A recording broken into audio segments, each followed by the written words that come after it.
Okay, guys, so what I wanted to talk about is CLA Vocals. So I've been using the plugin for about 2 weeks now. I demoed it for a week before. I made a video about it, singing my praises about it, and I made the jump and actually got it.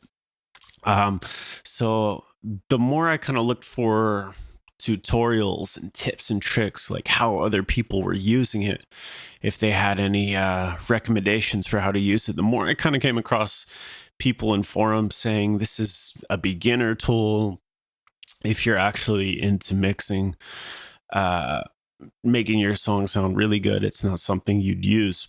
I kind of investigated that a little bit more. Then I saw people like Leslie Brathwaite. If you're not familiar with him, he's the engineer of Pharrell and Uzi Vert's one of their songs. There's a Waves tutorial talking about it.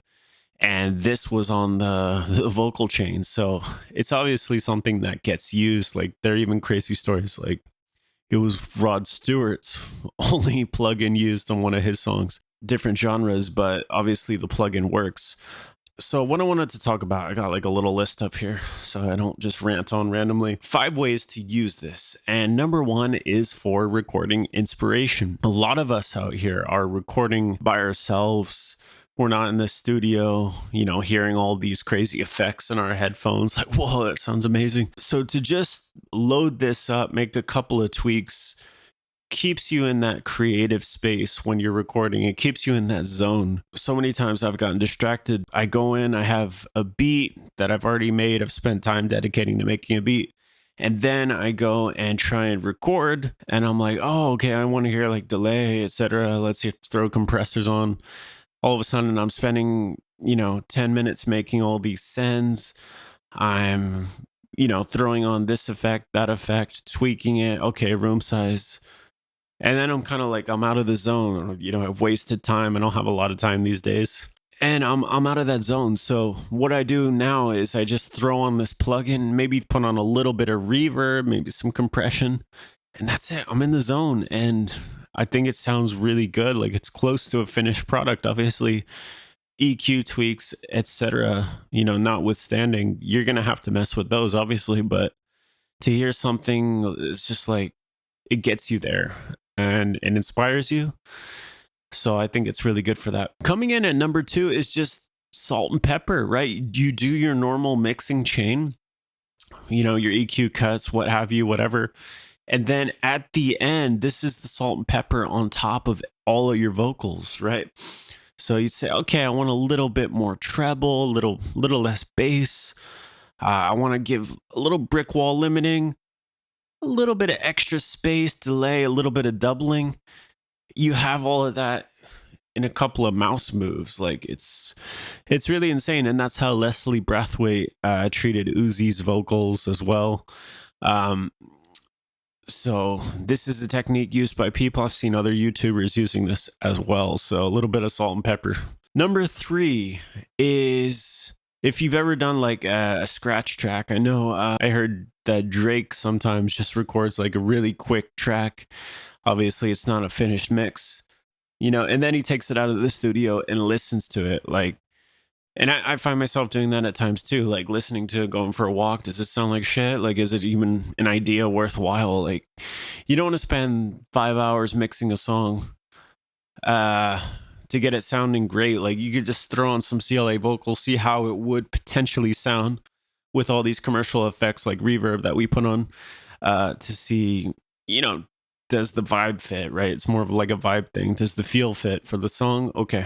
All right, that's it. So if you don't want to spend like hours setting up sends or loading templates and killing your CPU, etc., just throw on some CLA vocals and you just get a quick feel for an idea. It works for me.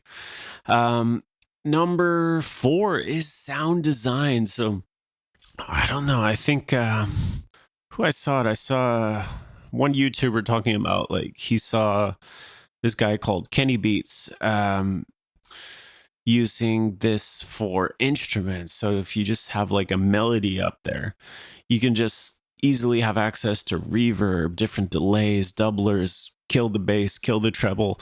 You got like all these effects in a few mouse clicks. So you can really take advantage of that for some unique sound design. So it's called CLA Vocals, but you can use it like on a drum loop. You can use it on anything you want, obviously. So it's pretty unique, something to think about. And topping off the list at number 5 is just learning. Like, if you are a beginner, if you are new to this, it's just nice to have, okay, this is all of the processors that are being used in a commercial mix for vocals. Like, this is it. Like, why overcomplicate things with 30 plugins? Like, this is it, you know? And it's also, it kind of stills that in your brain. At the end of the day, like, what is EQ? It's bass. It is treble. Obviously, there, you know, from 20 to 20K, there are all these frequencies that we need to worry about, boxiness, etc. But at the end of the day, to the average listener, that's what they're thinking about: bass and treble. And also, you know, you've got your standard vocal effects, compressors. You've got 3 compressors in one. Like, seriously, like, it's a time saver. And also, you know, like, there are 3 different types of reverb. So you're knowing, like, tight, a longer reverb, and a really long reverb. You're hearing what a slapback delay sounds like. You're hearing what an 1/8 note delay sounds like. You're hearing what a quarter note delay sounds like. You're hearing what different doublers are sounding like. So in a way, it's also ear training. So, yeah, I'm singing my praises about CLA Vocals. I think it's a real game changer. The song I'm doing, what I did was I did my RX8 because, you know, I'm treating this room, do some noise reduction, then some SSL channel, which was just giving me that EQ sound of the SSL. Also doing my subtractive EQ, etc. Then I put this on, and it really just got me there very quickly. So it was kind of a salt and pepper technique. Before the CLA, I also hit, you know, the EQ, compression, etc., cleaning up the gating, and then I put this on, and it just got me there. So I'll be doing a tutorial about that, and I think it sounded really good.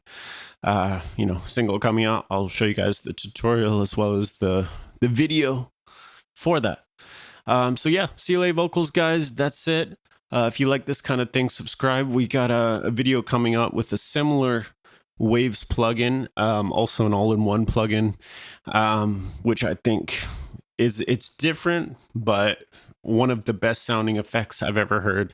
So if you're interested in that, that'll be coming out next week. And again, guys, just enjoy the mixing process, the creating process. Like, don't get stressed, like, thinking too much about this. You know, if it sounds good, it is good. Like, don't worry about what other people are saying. Just do your thing, man. All right, peace. Yeah, I said I'm going through with it. See, I can never fall apart